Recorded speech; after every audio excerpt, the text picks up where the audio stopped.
What's the easiest choice you can make? Window instead of middle seat? Picking a vendor who sends a great gift basket? Outsourcing business tasks you hate? What about selling with Shopify? Whether you're selling a little or a lot, Shopify helps you do your thing, however you cha-ching. Shopify is the global commerce platform that helps you sell at every stage of your business. From the launch your online shop stage to the first real-life store stage, all the way to the did we just hit a million orders stage. Shopify's there to help you grow. Whether you're selling scented soap or offering outdoor outfits, Shopify helps you sell. Wherever and whatever you're selling, Shopify's got you covered. Sign up for a $1 per month trial period at shopify.com/try. Go to shopify.com/try now to grow your business, no matter what stage you're in. Shopify.com/try. Your mom is a podcast. Your mom is a podcast. Your mom is a podcast. Your mom is a podcast. Hello and welcome to Your Mom is a Podcast. In this Your very Mom. special podcast, Your Mom, you know what? Your Mom's a Specifically. podcast. Yeah, Your Mom's a podcast. Here we interview incredible people and their moms to be like, excuse me, how did you do it? I'm Sandeep Parikh, you're, Milana Vayntrub. and we're both two LA-based comedians and actors, and we're also new parents, and we need help. So we're going to talk to people who are incredible and inspiring and change the world, crack us up, all of the above. And learn to be better parents, and also learn to have some compassion for our parents. Yeah, who maybe did some things a little wonky or a little perfect, because look at us, we turned out to be perfect people. So welcome to Your Mom is a Podcast.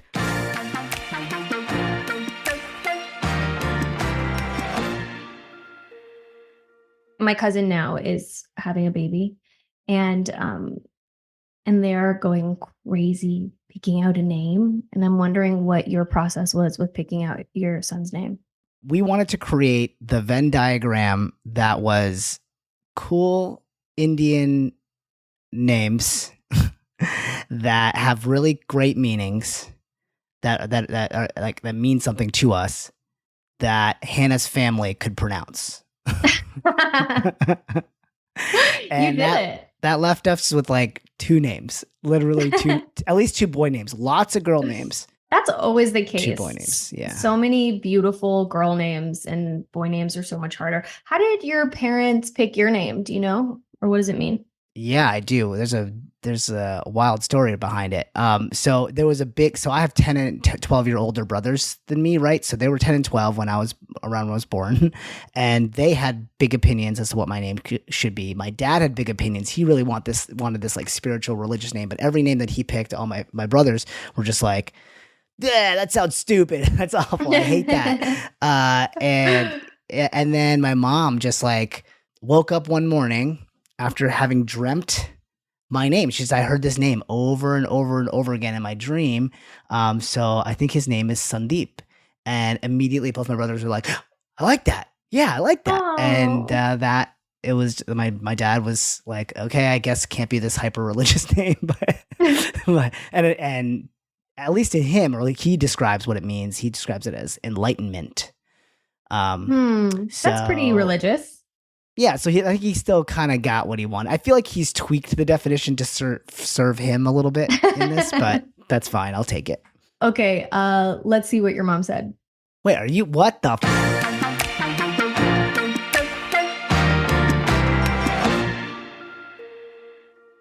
Sandeep's name means Oh my light. God, you when guys. I was pregnant, of course, Rajiv and Sanjeev was like very, very excited to have a baby in the house.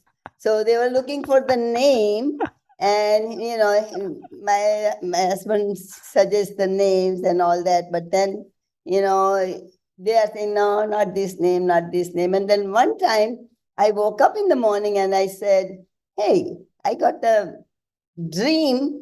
And it's like echoing, there is a Sandeep. Let's go.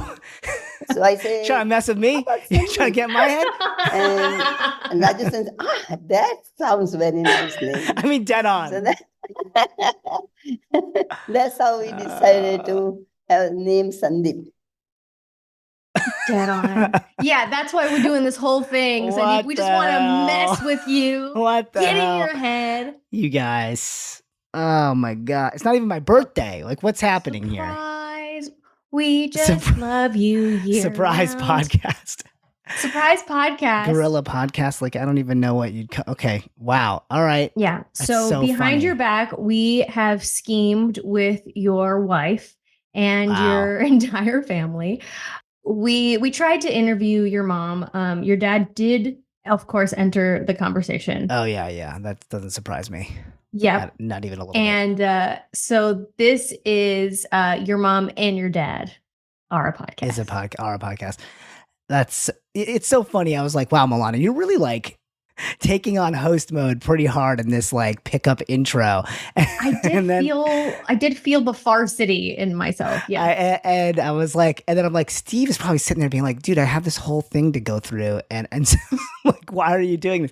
Okay. Well played, you guys. Well played. Good job. I was sniffing something, but man, I didn't see that coming. All right. Well done. So, do you know if your parents always wanted to live in America or how they got to America? Because they're not from here. Where are they from? India, from Gujarat specifically. Mhm. Yep. They were neighbors. Yeah. So what's the question that I have to win a point on? Because I'm going to win. I want to win this whole thing. You really want to get it right. Okay. I should have asked trickier questions. Did they always want to come to America? Yeah. Did they always know they wanted to live in America? Okay. I don't think always. I don't think they always knew, but once my uncle came out and was able to sponsor them, like basically it was just the land of opportunity, right? To them, they, I think, were really bought in on the sort of Camelot of it all, like from JFK, that vibe, and wanting to just have a better life, and so being able to get a student visa was a huge deal, was really challenging. And, my dad always tells a story about how he he didn't get into any graduate school programs. So he had to write them all letters saying that if I get an A grade in my final semester, will you reconsider the application? Which is crazy to me. I always love that story because I'm just like, wow, he just didn't take no for an answer kind of a thing. And really fought for what he wanted. And by the way, getting an A is like really challenging in India. It's not like they just dish him out like they do out here. And so he did in his final all those scholars semester. who have it super easy out here. Yeah, exactly. Just like all of our participation trophies. No, I'm just kidding. But anyway, did they always want to come? I'd say, yeah. I mean, no, I don't think they always wanted to come, but I think that once the opportunity provided itself, they were like, especially my dad was like gung ho. My mom probably less so, was probably more nervous about it. And because my dad had to bring her over after the fact. I'm just saying there's a lot of probablys in here, which make this already harder to. Okay, so I'm going to say no. Not as concrete. I'm going to say no. My mom didn't want to as much until that it became obvious when my dad was over here that she was going to come. Okay, let's hear what she said. No. In 1964, when he went there, his plan was not going to be staying there. He was going to come back. But then after, his situation was like he could not get the training visa or whatever. And then they forced him to have a permanent visa. So then he decided, okay, he's going to stay there. And then after he finished his master, and then he says, now I do 1 year job. And he did 1 year job. And then he told me to come down there. I went there, and then we got married in 4 days. They did. They got married in 4 days. Yeah, they had like a shotgun wedding. But yeah, it's a crazy thing to sort of like change your entire world like that. But I'm glad they did. I feel like I won the location. I won the geography lottery for sure. Even though you were like the only brown kid in your white community in Connecticut. In New Hampshire, but yes. New Hampshire. Sorry. Yeah. All of those are the same to me. They're all the same. Yeah, it's it's all the same. It's one giant white quilt. And we're the brown little speck that was in there. Yeah. I mean, like, had ups and downs for sure, but I got a good stand-up career out of it so far. I got good stand-up material out of it. Good material out of your. Okay. Well, I think we give you the point for that. Yeah, I think so. Ding, ding, ding. You're usually the one that keeps score. So I guess I got to 2 do for it 2. now because you're the guest. Okay, you get 2. So we asked your parents, basically, were you an accident? I was a Were they blessing. planning on having a third child? If she's consistent, she would say I was a blessing. Yeah, they were definitely not planning on having a third child. That is for sure. Okay, let's hear what she said. Can my husband talk to you too? Sure. I asked my guru, because he was a medical doctor, we want to enjoy life. We don't want any more kids. We already have 2. So what should we do? Should I go for vasectomy? He said, nothing doing, you have 1 more coming. It was 4 years before he was born. And 2 years before that, I was talking to one astrologer, and Niru happened to come there and join our conversation. She asked him that, do we have any daughter in our life? If you have a daughter, then I want to try that. If you don't have a daughter, then I don't want to try that. So he looked at the chart, but his birth chart said that you don't have any daughter in your destiny, but you do have 1 more son coming, and he will be born in the month of July. So he said that 2 years before he was born. Okay. So, like, can we get this astrologer's number? Yeah. Or This is the story. I know this is a story that my dad says. And I wonder how much of it is sort of like selective memory. Listen, I still feel like I should get the point because they were definitely not wanting to have a third kid. But it's true. He didn't get a vasectomy because some old guru with a thick astrology book told him not to. Okay, I'll give you half a point for that one. And I will say that your parents are the opposite of my parents. My dad wanted only a son. He was like, I'll have kids if I know they're going to be boys. That's so funny. And then he had got the 2 opposite. girls. Yeah. That's what you get. That's what you get for wanting things. You can't Want not. want not. That's folks. right. Crave nothing. The Buddhist way. I know my mom when she found out that I was definitively a boy, that she said she cried for a week. Yeah, really, really upset. But then she met you and got to know you, and you're the sweetest sweetie. Yeah, well, she got stuck with me. Yeah, and then she got plenty of granddaughters. So she did okay. I imagine her first granddaughter must have just blown her mind. Okay. What are the names of all of your mom's siblings? Okay. That's fun. Her oldest brother, Mahesh. Devyani is her older sister. And then Subhash, Dilip, Ramesh, Bhaskar. Yeah, I think it's all of them. I got them. Yep. How many siblings does she have? There's 7 total, including her. Okay, great. Let's hear what she said. Oldest one is called, her name is Devyani. Second one is Mahesh. Then me, Niru. And then my younger one is Ramesh. And then after that is Subhash. Then the Dilip and Bhaskar. Let's go. So I get 7 points, right? You get 1 big old fat gold star. Ding, ding, ding, ding, ding. There's a lot. Point is that there's a lot. And my poor grandma, holy cow. Could you imagine? I can't even fathom. Yeah, could you imagine? Like they're like, should we have a 7th? I don't know. Are they having that conversation? Like, it's kind of tough. I don't know, all of the tutoring and all of the classes. Yeah. Yeah, they're like, well, we need someone else to go to the well and get other buckets of water. So we probably should have a 7th. All right, it'd be good to have an 8th pair of hands. I assume it was just like whatever took. I assume there was no contraception. Yeah, no contraception and just no planning. It was like, all right.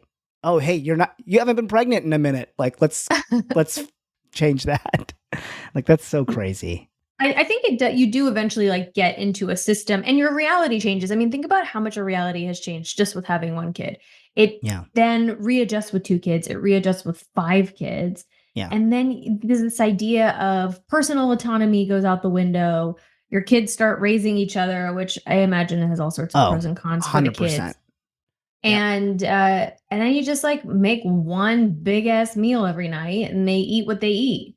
Yeah, I mean, it must have been a wild lifestyle. I mean, I do know that like there's no concept of a nuclear family, right? Out there, it's very much a, it takes a village kind of a vibe where like they're living with aunts and uncles, they're living with grandparents, they're living with even like great uncles and all that stuff. And they don't even know, like the one crazy story is that my aunt didn't even know who her real mom was for a while because there was this woman, Kakiba, in our family who is a great aunt who almost treated them more like a mom than their mom did because their mom, who I think looking back on it when I hear the stories about her, probably had postpartum depression. And they talk about her as, oh, she was very devout. So she'd just like kind of go off and go to temple, but she wasn't like necessarily a super present mom in the same way that their Kakiba was. And also there's,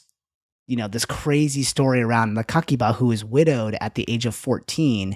And because she was widowed, she is no longer allowed to have another husband or any children.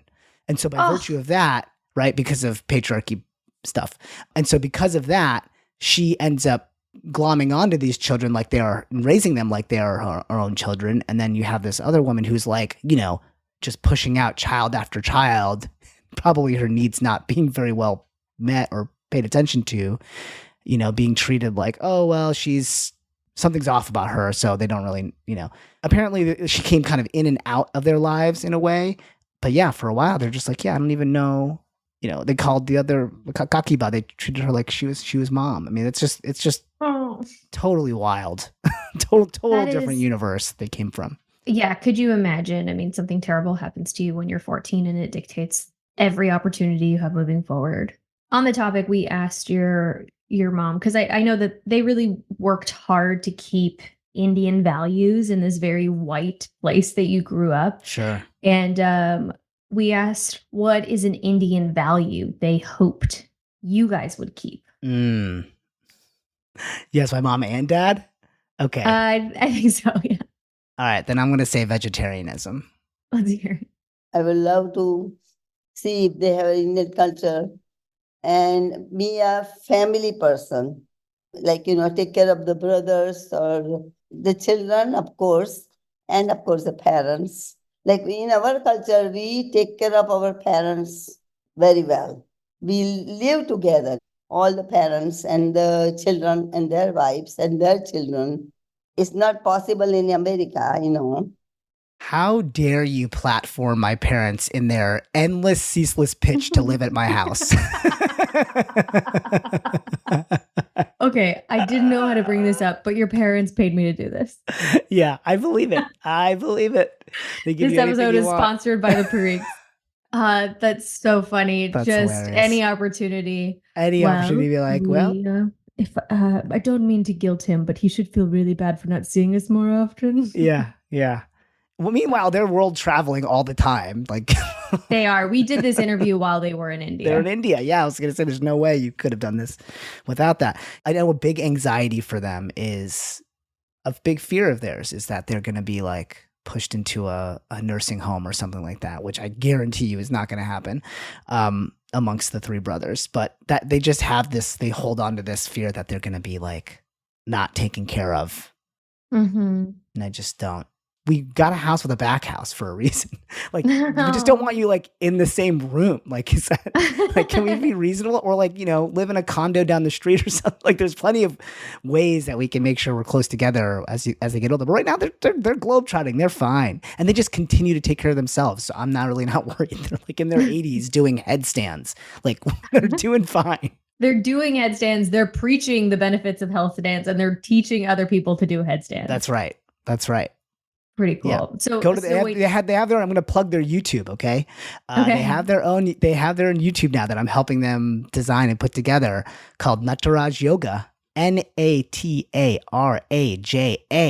Yoga. Is that spelled wrong? Sorry, we're gonna dock you a point for that one. Okay. Well, that's No, I'm weird. just kidding. Okay. I can't fail a spelling bee. That's against my culture. That's what I thought they were going to say.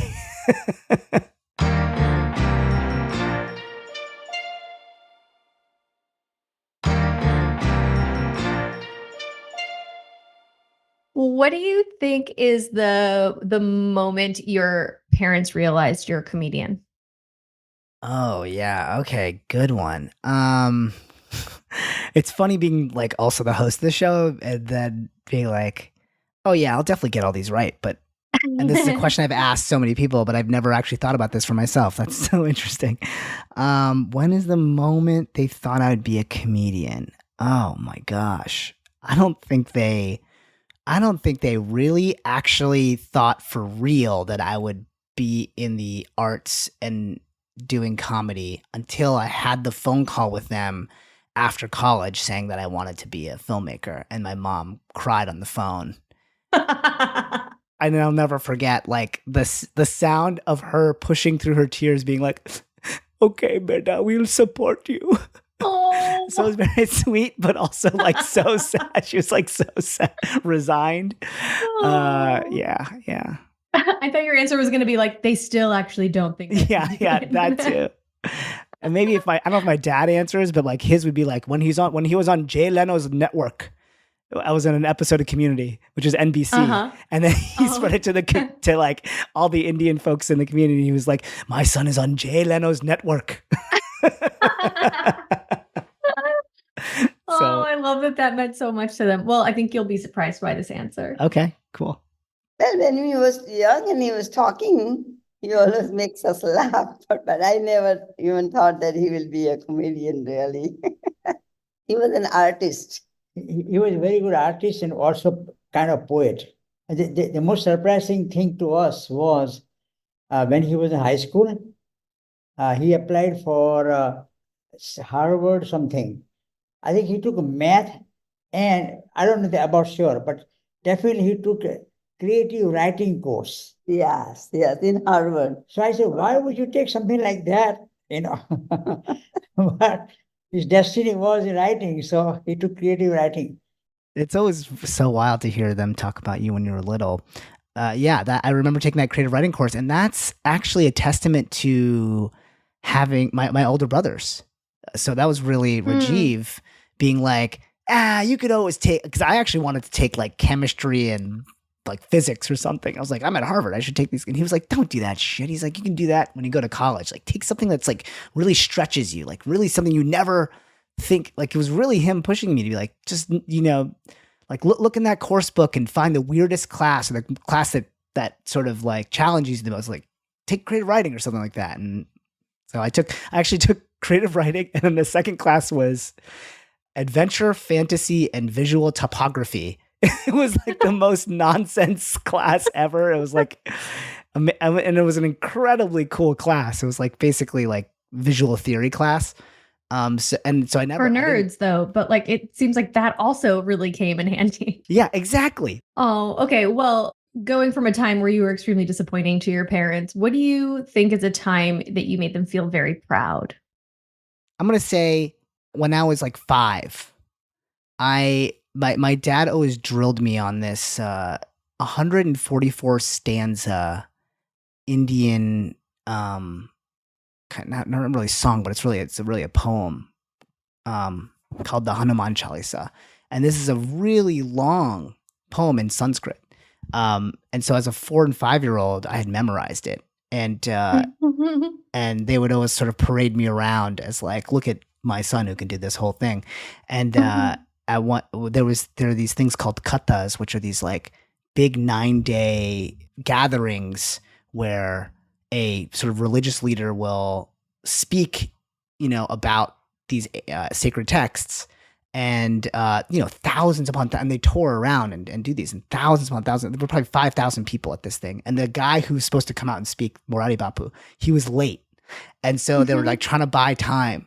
And they're like, so if anybody wants to come up and like sing a bhajan, or like bhajans or spiritual songs and stuff, my dad just like grabs me by the hand and like runs. This is our moment. Like this is our moment. He like runs to the front. He like puts me in front of the microphone. 5,000 people standing before me, and he's like, Hanuman Chalisa, go. And I just like rip out the 144 stanza Hanuman Chalisa and like lead, this like 5,000 person thing. And I know my dad was super proud in that moment. I doubt that that's the moment they're going to remember, but that's the one that comes to mind for me. I can understand why that's super memorable for you.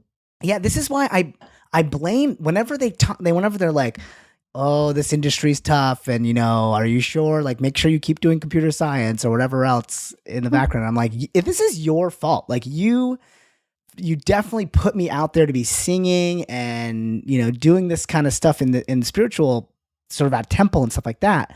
But what you didn't realize you were doing is you were basically turning me into a theater kid. Like, yes. Who fed off a crowd of 5,000 people when he was 5. I mean, I'll never forget walking off of that stage and just countless people coming up to like congratulate me and touch me and like shake my hand or whatever it is, or high five me. Or whatever. It was so much positive reinforcement. Oh yeah, totally. Okay, let's hear what they said. I don't remember exactly, but one of the advisors, they really honored Sandeep for his scholastic achievement. In spite of him going to gymnastic every day, spending 3-4 hours a day in gymnastic, and I asked him that, how do you manage homework? He said that I take care of my homework just at the school before I come home. He was always a leader, except when I heard that he was a leader for playing Mischief. Okay, so you got 2 answers there: their proudest moment and their least proudest moment. And I'll briefly tell you about these because they're kind of hilarious, I guess. Okay, go ahead. I don't remember what specific moment. I mean, I was always like honor roll, National Honor Society, like basically whatever accolade I could possibly try to get, I was trying to get all the time. I was a complete, as you know, like achievementaholic, just grade hungry. But like the thing he's talking about after, where I was a leader in Mischief that he's chuckling about, was when we pulled the high school prank at the end of the year, and there's like, it became this whole dramatic thing where, I mean, it was terrible. The prank was awful. It was like basically vandalism. It was not a good prank. I certainly regret that. But like, it became this whole like us versus them thing where like the principal, this like tough principal from Boston was like came into this small town to take over for this other beloved principal that retired. And so we're like, F him. And we just like, that poor guy like took on an impossible job. And then he was a children out. By the way, I hold to this day, he's like 100%. He came in like, I'm Mr. Tough Guy. And was like, he was like treating this like tiny New Hampshire town like we were like, Dangerous Minds or something. It just like didn't make any sense. It was completely incongruent to what was actually happening. He's like, I'm clamping down on bathroom hall passes. Like he was that guy. And we're like, get over yourself. So it became this whole huge, we were in the paper, all this stuff because they were not going to let us march in graduation. And it became this whole like, hey, these kids are supposed to make mistakes. They always do a senior prank. Like you're coming down too hard on them versus like this administration that was like, they're going to be examples for, as he kept calling us a gang, like they were trying to like make it a gang violence thing. It was just absolutely absurd. It felt like a John Hughes movie, honestly. And eventually that dude got fired next year. So yes, we couldn't march in graduation, which was wild. So my parents, I was not allowed to go and actually march, which is, what was a big deal. We had all this family in town and they were like, nope, Sandeep can't march. But what ended up happening was every kid put our names on all of their caps and gowns, and every speaker called us out by name. So it ended up being a graduation that was more about us than the graduation because they refused to let us march. It's kind of wild. That's honestly, if that was my kid, I'd be proud. Yeah. I feel like that's you, like standing up for your friends, sticking it to the man. It was. We had this one kid. He was the first in his family to graduate, and they wouldn't let him march. And I think that really galvanized people as like, this is stupid. Like he barely did anything. He was like kind of a follower, just hanging out with us, while we were being J-holes, and like just let, that's what it came. It was like, just let him march. Like, it's okay. We don't have to march, but let this guy, he's the first in his family to graduate high school. Like, let him get up there. And they wouldn't do it. And I think that just turned everyone against the administration. Okay. Well, we did ask your dad, do you remember a time he got into trouble? So that was it. Yeah. And in the last year of the school, they play Mischief. And Sandeep had his own group, and they decided to play some mischief. And there's another group, they also wanted to play mischief. But what other group did, they bought meat and stuffed it into exhaust pipe of the boiler. And that Disgusting. created a big problem. And they tracked it and found out who was the kid. And that kid spilled the name of Sandeep. Now, Sandeep is not part of their group, but I think he blamed Sandeep or something like that. And Yeah, he couldn't have or possibly been he got involved. him into trouble. And what happened that the principal gathered all the whole group. He got the names of all of them, and then he decided to punish them or discipline them by not allowing them to go to take certificate when the name is announced. Do you think the worst part for him was that you were sticking meat into the cars? Yeah, it could have That been. it wasn't a more vegetarian dish? If it was vegetarian, if it was tofu, it would have been fine.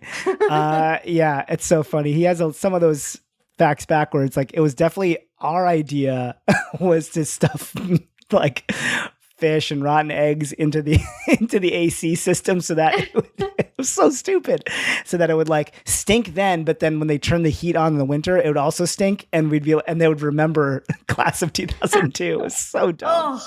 Awful. Just remember you as the worst. As the worst. Like, and then it just requires cleanup from so many people. I know. Like, actual that people are to clean. innocent. It's absolutely terrible. Like, in the end, I was like, we should just go clean that up. I mean, there was nothing good about the act itself. I think my dad was very proud when they called me basically the rebel leader to go in and be the advocate to the superintendent. Oh, I love ridiculous. that. I'm also proud of you Thank you. for that same thing. Yeah. We lost the battle, but I think we won the war. We've talked a lot about your parenting philosophy. What is your parents' parenting philosophy?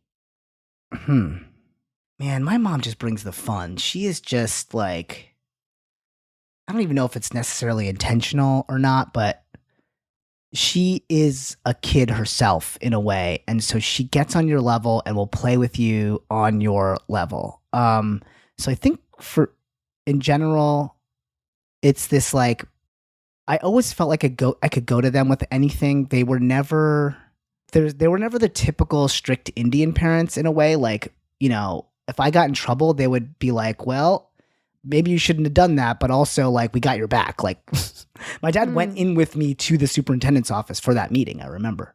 And like advocated for me, even though like I was totally in trouble. and like they had every right to like, you know, bring the hammer down. So I don't know if they'll say this, but this is how it felt, was they were always our advocates, and they were always, especially my mom, always very playful and real intentional time with my mom all the time. Okay, let's hear what they said. We didn't want to force them to do anything. We let them lead their life. I mean, we guide them, but we don't force them. Like going to college also, what courses to take and this and that. We believe philosophically that everybody's born with their destiny, and the destiny guides them with which way they're gonna go. So, and not to interfere, just to make sure they don't get into trouble. But thing is, generally we let them do whatever they want to pursue. Like Sandeep, very young age, he got into gymnastics. I don't remember how he got into gymnastics, but he really pursued gymnastics. He could have gone a lot further, but for some reason, he decided to go for academic life more than gymnastic life. Yeah, that's right. That's true. They're pretty hands-off. Like, yeah, they were not very pressure-packed parents in that way. I mean, as long as you were doing well. But even like the times that my brothers didn't do well, they didn't like bring the hammer down or anything like that. They really do ascribe to that philosophy of like, your stuff is predestined, and we're just here to kind of guide you.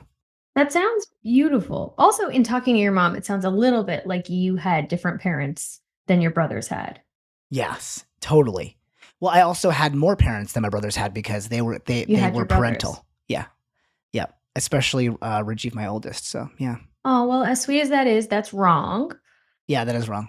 We talked a little bit about their philosophy, their spirituality. My parents were raised in communism, and so I was raised in like a mishmash of what is America and what is American Christianity and what is Judaism and all sorts of things. But your parents really insisted on bringing their culture with them. So, how do you think their spirituality affected the way they raised their kids? Oh, hugely. I mean, they were leaders in their temple. They really kind of gathered the community together. I mean, I have this whole bit in my stand-up that's like, I don't know how they did it really in New Hampshire, but I think they put up the, like, I guess whatever the Hindu bat signal is to get to gather like all the Hindus spread across, you know, all the idol worshippers spread across New What's England. the Hindu bat signal? Oh, my punchline is that it's honey, look in this guy. It's a sofa wrapped in plastic from Sears. That's our people. We must go. Get the kids in the car, Pushpa. So many good names. So many good names. Oh yeah, Pushpa is like my Steve for like Indian improv names. I always use Steve, and Steve is our producer, which is funny. But yeah, Pushpa's my go-to funny Indian name. But yeah, I think it was hugely impactful to their parenting, especially for my dad. Wildly impactful. He's a very devout guy. They both are. They both are. Okay, let's hear what your parents said about how their spirituality affected the way they raised you guys. But one thing, we are open. We are not, what do you call, closed-minded. The way we practice yoga and we promote yoga, that they should really understand that philosophy, that how it can be applied in our day-to-day life. I have studied other religions in my youth as well as after I grew up, okay? And I came to one conclusion that philosophically, every religion says the same thing, that we have to get back to the God. They show a different way of presenting it. But we came from him, we have to go back there. So how would you go back there? And in Hindi philosophy or practices, they show many different ways to get there rather than only one way. So it's pretty open in that respect. Okay, all right. So he decided to go that route with it. Yeah, yoga was definitely a big part of my life. As soon as I stopped answering, I was like, "Oh, I should have mentioned yoga." That might have given me the point. That's too bad. Yeah, yeah. no points. Damn for you. it. Well, you're really losing Getting my hard. ass kicked. We asked your parents, is there anything they wish they would have done differently? I'm gonna say that they're gonna say no because it's predestined. So, you know, that's where they should land. You're gonna Yeah. put your God where your mouth is. Yeah, come on. Depends on what mood you catch them in. I know that my dad had an opportunity to move out to California really early on, and he had basically a choice between a 50-50 job in California or a definite job in New Hampshire, and he took the New Hampshire job. And I think there is a piece of him that wishes he came out to California early. So I'll say that. Okay, let's hear what he said. I wish I would have let them speak my language all the time. When they were young, we should have done that, because I do regret that part. Yeah, that part, I agree with that. I wish they really understood our language, especially Because we both talk in our language. But when we were talking to them, we talked to them in English. So that part we should not have done. And another part is not, I wish, like we don't eat meat, right? We are vegetarian. I wish my 3 kids and the family should be that, but they're not. So I don't know what we have done wrong in that part. we blew it. We should have forced them for that. Oh, what about the destiny? Milana, sukam akareche, ek laugh maris. There you go. See, I can speak. I said, why would you do such a thing? I'm going to hit you. You know enough to get by. You know enough to parent. I know enough to smack a kid around. That's okay. Well, I'll give you the 1 point because you did mention the vegetarianism early. Oh, okay, But nice. yes, this line of, I think it's something we all are figuring out of like, how much is the kid is just who the kid is, and we are here to guide them. And then also, your parents eventually came back around to we should have forced them. He went from like, we're very open-minded and we just let them do what they want to we really blew it. We really blew it. We should have forced. Yeah. Yeah, and I think it's like the two wolves or whatever inside of us, because there's also the piece of like, yeah, I wish they forced us too. I wish I spoke the language better. I wish I was more confident with it. And there's part of me that's like, God damn it, mom and dad. Like, I wish you just like force the issue here. And so I think about that too, where I'm like, I don't want to push my son in this way. But then I'm like, well, there might come a day where he comes back. He's like, yeah, I really wish you guys kind of like, made me pick a single sport instead of like do the 5 sports. Cause then I could have been really good at this one. And, whatever it is, I think it's a challenging, decision, we have to make as a parent, is like, how much of a heavy hand are we going to play? And I mean, you never know what's going to lead to what. My parents did make me speak Russian at home, and I am fluent, but I am also not so great at English. Like, I didn't go to Brown. So I'm just thinking, like, there's all sorts of ways that I mess up sayings. You weren't going to get into Brown because you didn't speak Russian.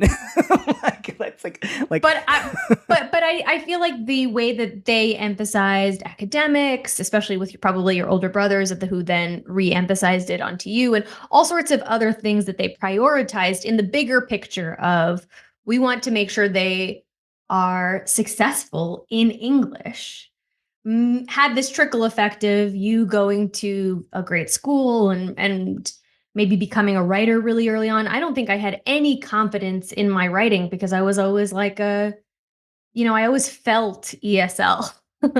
Do you know what I mean by that? I always felt like English was my second language. I even felt that, and I still don't know at least you know the language.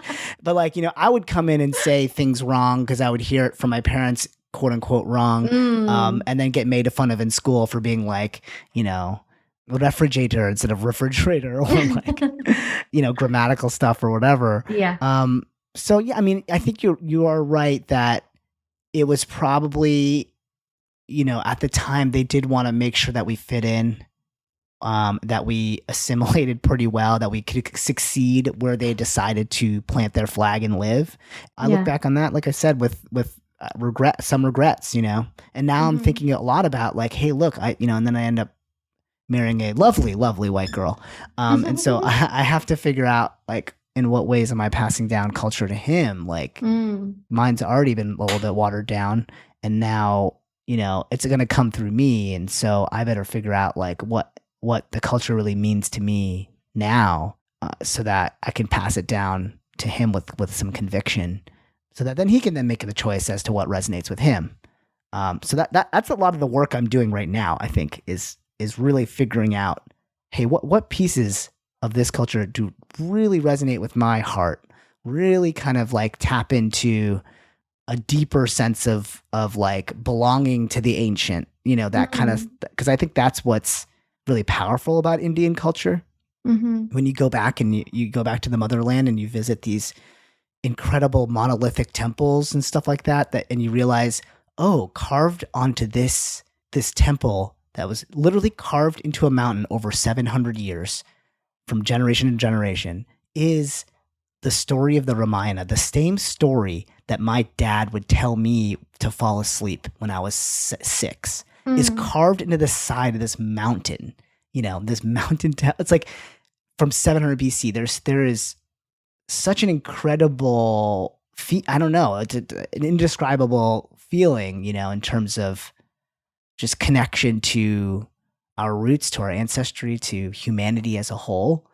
I'm really trying to investigate that stuff of like, what makes me feel that way, as opposed to the like, oh, I really should learn this song or practice in this way or go to temple and da-da-da. Like, what's the stuff that really gets way, way deep in terms of connection, and then go from there. and go like, okay, coming out of there, yeah, actually this holiday does really matter to me.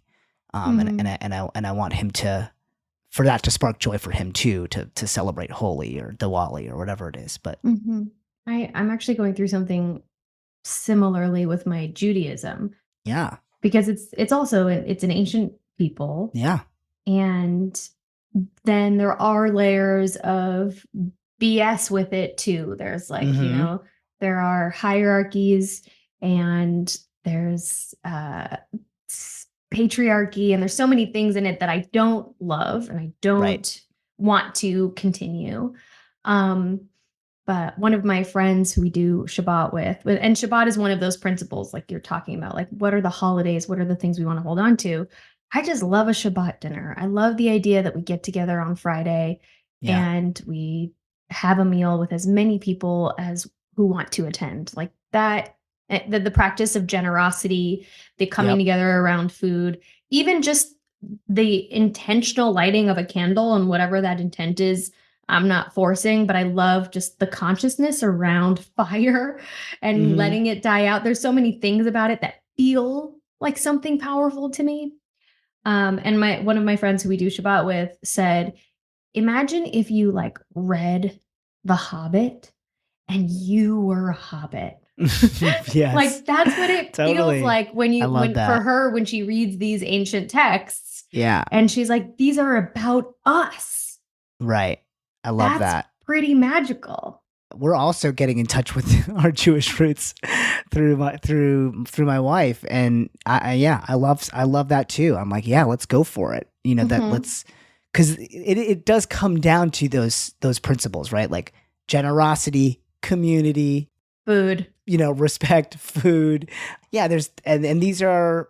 It doesn't matter whether it's Judaism or Hinduism or whatever. They share those same, like my dad said, like they're all different path in a certain way, but they all lead to the same place, and really that's awesome. So like I think as long as you have some traditions that are meaningful to you and that you hold sacred, then it's about creating a family culture ultimately. Until your kids grow up and they're like, why didn't you force me to study?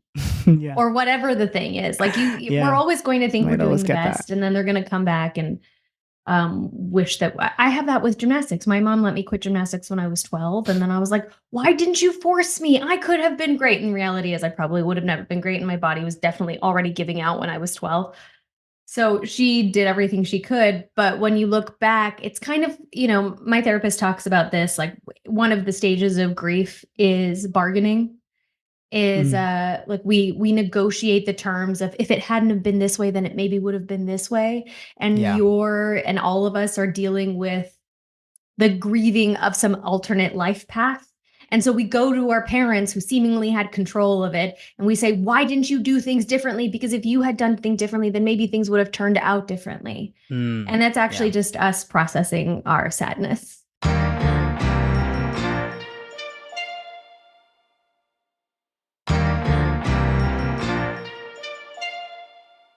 Okay, so we are moving on to our lightning round, whether you like it or not. You designed this lightning round, and now it's coming back. Now it's back. Bite you in the ass. Right back in my face. Okay, great.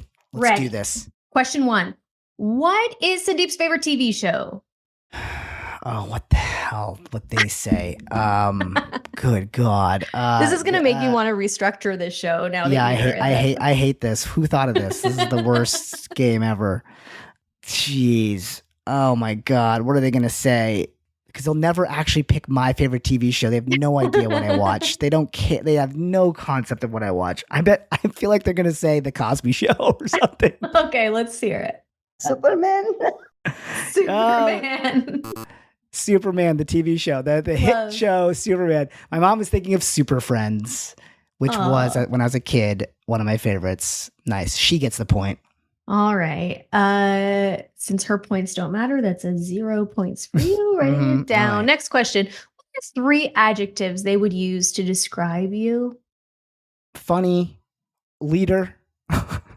Even though it's not an adjective, I think they'll say leader. Leaderly. Uh-huh. And I think they'll say smart cookie. Smart. Oh, let's hear it. Smart, intelligent, and handsome. Oh. Okay. Oh, only through a mother's eyes. Well, that's an alternate title for this show. My mom thinks I'm hot. She's like still in the mindset where she's got to marry you off. He's very handsome. Smart and intelligent. Okay, I'm You're, both. and they're different things, and you are both of them. Okay, so we're gonna give you 1 point for smart. And what is something Sandeep could improve on besides everything? What's something you can improve on? I think they're going to say to stop eating meat. Okay. He has a little short temper. Yeah. Ooh. What do you mean by that? Yeah, that was actually really fun for us to talk about. Yeah. I had a really fun time talking to them about this because Do you think I have a short temper? no, we've lived together for years and I've never experienced your short temper. Yeah. I haven't. And I've been on set with you. I think I've seen you like get really upset, but I've never seen it turn into like a man tantrum. I'm good at hiding it. Like how my son will say to me, you know, he'll like hit. He's like still in this hitting phase occasionally. It's less so nowadays, but still will do it. And he'll literally be like, "This is only for mom and dad. I'll only do this with mom and dad." And like while he's hitting us, be like, "I'll never hit anybody else." And it's so funny. It's like, I guess maybe you do reserve some because you feel safe, I guess. Yes. There's some emotions that you only sort of really perform around your Family. you know, your closest family. For sure, there have been times already in my parenting journey, and my kid is so young, where I am catching things affecting my ego. Or like when we're out in the world, I mean, that's when the ego shows up the most, where I'll be like, Yeah. don't perform that way in front of others. You know, like hitting at home is one thing, but hitting me in line for coffee is another thing. Let's not let everyone know that we are hitting our mother at home. Dude, You know, my little yesterday, we were at a friend's house and we were about to leave and he didn't want to leave for a while. But then I got on my knees and I was like, "Hey, sweetie, all right, I'm going to fly you to the car like Superman. Let's go." And then he was like, he looked at me, he started running towards me and everybody's watching. They're just like, "Oh, like, you know, dad of the year moment." And he runs up to me in my arms. He's got this big smile on his face and he goes, "Poof, poof, poof," and immediately spits in my face. And I was like, "Dude." And he was like, I'm like, he literally played me. Oh, it was crazy. Wow. It was He crazy. did the setup too. He set it all up and he never done that kind of thing before. But he literally played me. It was wild. Wow. And yeah, it was I was like, "Oh, not dad of the year," it turns out. Okay, we asked your mom if Sandeep could have any superpower, what would he choose? Flight. Flight. Okay. Yeah, he can fly. He loved to. When he was little, he loved Superman. He used to always Put the cape on it and jumped off our. so fun all the time. Oh, yay, Yep, you my got little does it. the same. Yeah, let's go. And the points are doubled. I'll have you remember. Thank you. Thank you. So then we'll give you 2 points for that smart one you got earlier. Okay. Mhm. And what is Sandeep's biggest fear? Failure. Something around failure. Okay. Consistent income. I know what he said. And I think I should get the points. Consistent income. Consistent income. Which is fear of failure. That's exactly right. That's right. It's exactly the same thing. That's exactly right. So come on, this podcast has got to pop. Let's go, listeners. Get on that Patreon or whatever the hell we're doing. Like, What is- subscribe, share. What is your mom's biggest fear? God, she is really scared of animals. She really is afraid of animals. Really? She's zoophobic. Maybe she's gotten better lately, but she's frees up around animals. Okay. Losing him, that is my biggest one. Oh, She was talking about your dad. 3 points. for your oh, dad. Yeah. great. I thought it was me. Never mind. Well, that too. I'm sure. that's up Whatever. there. No, I know. Oh man.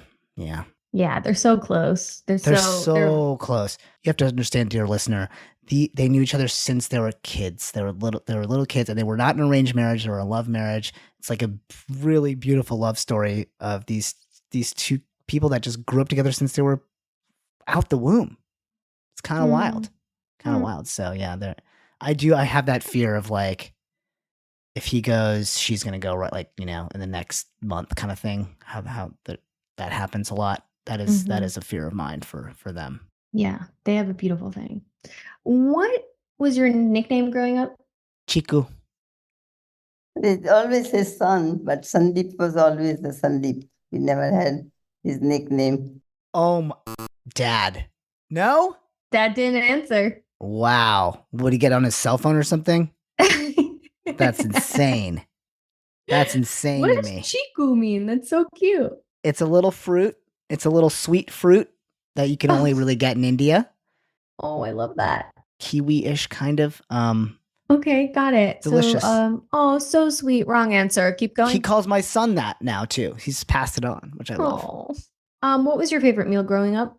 Oh gosh. They're gonna say, I hope they don't say pizza tacos, even though that probably might be what they say. I'm gonna say favorite Indian meal growing up was cheese nushak. Okay, let's hear it. Puda, I would say. Pancake leg. Oh, Puda. All She's right. thinking of her grandkids. All right. Well, your memory is slowly getting erased. It's fine. Mhm. What's one bad habit that you got from your mom? From my mom. Oh my gosh. If my dad was answering, he would say watching TV. Because we both like to watch TV. But maybe it's we like to sleep. Oh, we like to sleep in. Okay, let's Me hear and my mom. Oh, sleep long time. Yeah. Let's go. Let's go. With every point, we are battling financial insecurity. Let's do this. Let's go. Okay. And then we asked this very important question. Who is your favorite son? Whichever son they're talking to. Oh God, I really don't have any favorite son. I have all my 3 sons are favorite. All right. She's a liar. Let's she's move never on. gonna say that. She's never gonna admit it's me. I think if I had 3 kids, I would have a favorite. Yeah, I'd have a ranking board that on the daily and And use that as leverage. Yeah. Absolutely. You want to get to that top spot? Take out the trash. Oh, rub daddy's feet. What is one family tradition that they hope you continue? I'm guessing yoga, meditation. Care for the family, even extended family or his brothers, just to care for them and be close to them. Oh my God, I get it. You guys can stay at the house. Jeez, like this is, that's Just where that's take going. care of us. The very important family tradition of not sending us to a retirement home. I just hope that. This ancient Indian tradition. Okay. Last question. If Sandeep could play any position in football, what would he play? Quarterback. I think he would be good in the throwing the ball. Yeah. I do love your mom's love of football. Yes. That is so cute. I talked to her a little bit about that and I was like, do you really like football or do you just like it because your kids like it? And she was like, I love it. She said she used to, she played sports all the time growing up and games were a big part of her life and she genuinely loves it. If you want to see quick temper, then you sit next to my mom watching any sport and you will see someone go from like joyful, yay, hooray to you idiot, don't give him the ball. This guy keeps dropping the damn ball. He's even paid to be doing this. This guy gets paid money to do this, dropping the ball like this. This is his job. His only job. His one job he does. Garbage. Oh, it's so fun. This little 4'11", angry Indian woman. It's the most fun human to take to a basketball game, I'll tell you. that was our final question. Let's tally this up. So we have 11 and a half points, which I don't think is our grand total greatest, but is pretty great for this episode. And I think actually just like as research for how we move on with the show has been highly informative. I just need to know that it's an A. That's all. Is it an A grade? It's a 96 and it could have been a 98. You know, there's a couple points I could argue, but I've grown since then, and that's what I'm demonstrating. That's here. I fine. think As that's long a very as you're fair grade. Yeah, as long as you're okay with this affecting your overall GPA. Yeah. How did I'm you good. feel about this conversation? And Totally shocked by this. I feel so loved by you guys. Thank you. This was so lovely. I'm like already plotting my revenge. And, well, I'll see it coming, but that's fun. Yeah, I know exactly. Now I gotta like have your mom like bust through the roof or something. I'll just connect you guys. It's fine. I'll just put you on a group chat. Anyway, no, it's lovely. I mean, you know, it's so great. It's coming at the best time because they're coming home to our house soon. So it gives me the warm and fuzzies of wanting to see them. And I'm not sure that they said anything that I didn't already. I feel like I feel good. Like we're a communicative family. Like I've heard, you know, all this stuff before. Like there's nothing that like really shocked me, you know, in that regard. But I think, I like that. Like I'm like, yeah, we know each other's stories. We, you know, we hold each other in really high esteem, and yeah, I love my parents. So this is like a great little thing. I love this show we do, you guys. It's a great show. It's cool being on this side of it. It's like, it's really special. I think we're creating a special thing for people, like whether or not we have an audience. Like I think it almost is like immaterial. Like, well, I mean, it's awesome. I hope we do, but like we're certain now, having been on this side, we're creating something for the guest and their parent that is like so precious. Like I will hold this. I will not delete this from my Google Drive. This episode, I'll be downloading it and making sure it's saved forever.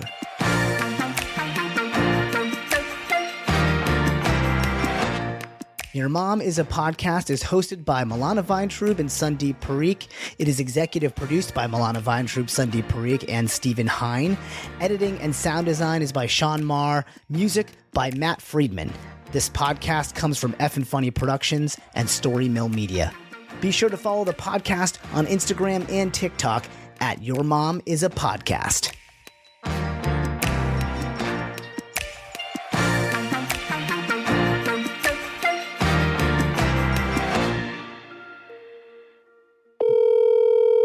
Connecting to India.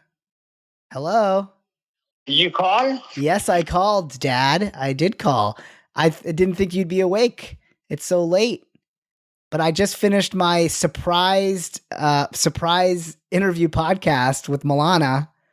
Your Mom is a Podcast. Yeah. Do you remember recording that? Yeah. Yeah? How come you got so many answers wrong? Wrong? Yeah, I didn't get the highest score because you guys kept getting all these wrong answers. What happened? I'll say to fix them then. Fix that. We'll fix it in post.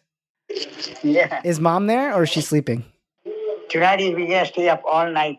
Prepare for leaving on Sunday. Okay, can you put Mom on the phone?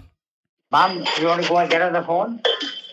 Hello. Hi, Mom. I just finished the episode, the surprise episode of Your Mom is a Podcast. Thanks for being such a good mom. And, It's so much of you. and for not getting, for not punishing me when I played Mischief. But you should have taught me Gujarati. That is true. That's one thing you guys did. You blew it. You blew Really? it. All right. Well, I love you. Okay, bye. Love you, beta. Bye. Love you, Mom. Your mom is